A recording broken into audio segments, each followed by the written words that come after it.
आप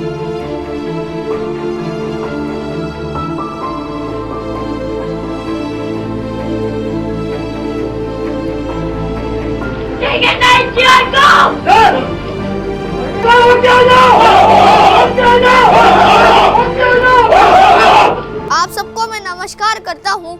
मैं संयुक्त आर्य आप सभी के बीच जवानों की एक गाथा आप सभी के बीच रखना चाहता हूँ कविता के रूप में कि शिव का डमरू डोल रहा है और खूने खोल रहा है, लाशें बिछी है सरहद पर, अंबर भी ये डोल रहा है। उड़ना था जब होली का रंग, मांग का सिंदूर मिटा है, कांधे पर है अर्थी बेटे की, वह भी कितना लाचार पिता है कि सरहद पर खड़ी है वर्दी तो चैन से जीते हैं। वही नारायण वही शिव है, विष का प्याला पीते हैं, जो लहू से अपने वतन की आबरू को सीते हैं।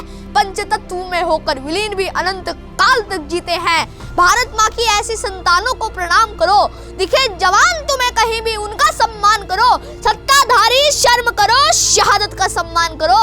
सत्ता 2 दिन की है साहब, इस पर ना अभिमान करो कि होली और दिवाली घर के साथ ना मनाते हैं। सोचिए जिस घर में उनका सबसे कामयाब बेटा नहीं होता, त्योहारों के दिन तो उन घर के त्योहार कैसे बनते होंगे कि होली और दिवाली में घर का सबसे कामयाब बेटा नहीं है तो उनके त्योहार कैसे बनते होंगे। जरा सोचिए कि होली और दिवाली घर के साथ ना मनाते हैं, बहनें तड़पती रहती हैं, भैया राखी ना आते हैं, माँ की रोटी सूख गई रोटी भी ना खाते हैं। जब पाना होता सहरा कफन तिरंगा पाते हैं, जब पाना होता सहरा कफन तिरंगा पाते हैं कि थर-थर धरती कांप रही होती है जब विस्फोटों से। जंग का दृश्य बनाइए और मेरे साथ ये पंक्तियां सुनिए कि थर-थर धरती कांप रही होती है जब विस्फोटों से, मौत को चूमा जाता है फिर अपने ही होठों से, बिटोरी जाती है टीआरपी शहादत की एक फोटो से।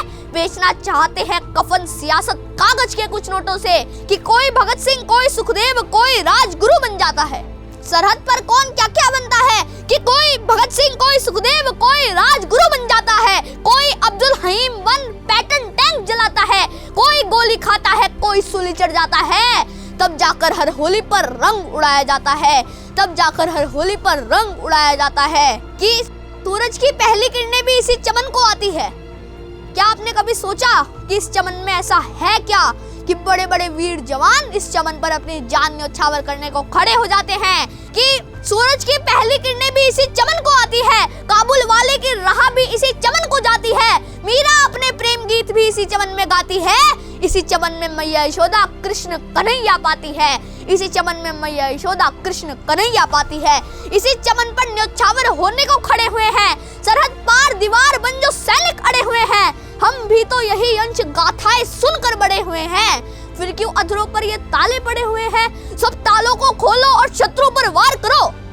अब हमारा क्या कर्तव्य है कि सब तालों को खोलो और शत्रु पर वार करो, रणभूमि पर कूदो और आर पार करो। यही पुण्य धरा है, इसी माटी से प्यार करो। अरे जो छाती दुश्मन की तीरों से छाती पार करो कि जीना सीखा मरना सीखा और वीरों ने अड़ना सीखा। वीरों ने जंग के मैदान पर क्या क्या सीखा कि जीना सीखा मरना सीखा और वीरों ने अड़ना सीखा। अंगारों से खेले और अग्निपथ पर चलना सीखा, आंख उठाकर देखा दुश्मन ने तो पैरों तले मसलना सीखा। अरे वही अजय अमर हुआ जिसने अग्नि में जलना सीखा, अरे वही अजय अमर हुआ जिसने अग्नि में जलना सीखा। मौत से लड़ते लड़ते जो मैं पंक्तियां कहूंगा इनका दृश्य बना के एक बार सुनिएगा तो आपको बहुत आनंद आएगा कि मौत से लड़ते लड़ते जब मौत को पाया जाता है, मौत से लड़ते लड़ते जब मौत को पाया जाता है, सर से बेटे के बाप का जब साया जाता है, आधा अधूरा शब्द जब घर की चौखट पर आता है, चूड़ी तोड़ी जाती है सिंदूर मिटाया जाता है। तब एक बार अपनी आंख से आंख मिलाकर देखना। तब हमारा क्या कर्तव्य है कि तब एक बार अपनी आंख से आंख मिलाकर देखना, तब एक बार मन की सांस से सांस मिलाकर देखना, तब एक बार किसी जवान को पास बिठाकर देखना, तब एक बार किसी स्मारक की धूल हटाकर देखना, एक सुर में देखना एक आवाज में देखना, मेरे साथ माँ भारती की जय जयकार लगाकर देखना। देखो ऐसे ही तो जंगों को जीता जाता है, शोलों से लड़ना भी ऐसे ही सीखा जाता है। जो अपने मुख से सुरमाई राष्ट्रगीत गाता है, माँ पुकारे बेटा तो शीश चढ़ाने जाता है। मैं ऐसे बेटों को शत-शत प्रणाम करता हूँ, मैं ऐसे बेटों को शत-शत प्रणाम करता हूँ। अपनी कलम का अक्षर अक्षर शहीदों के नाम करता हूँ। जय हिंद जय भारत।